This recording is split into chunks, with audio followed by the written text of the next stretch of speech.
Hi friends, ఆనపకాయతో ఒక special recipe చూపిస్తాను. ఆనపకాయని ఇలా ఫోర్క్తో బెజ్జాలు పెట్టేసుకొని బాగా మెత్తపడేదాకా బెజ్జాలు పెట్టుకోవాలి. అలా పెట్టుకొని కట్ చేసుకొని శుభ్రంగా కడుక్కొని అలా ముక్కలు ఆయిల్లో వేయించుకోవాలి.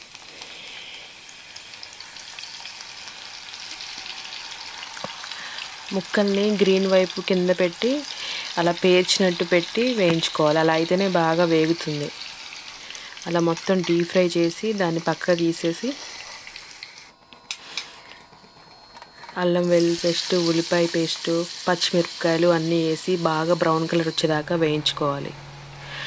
ఇది తినడానికి చికెన్ ఫ్లేవర్లా అనిపిస్తుంది. చాలామంది ఆనపకాయ అంటే తినరు కదా, ఇలా వండుకుంటే చాలా బాగుంటుంది.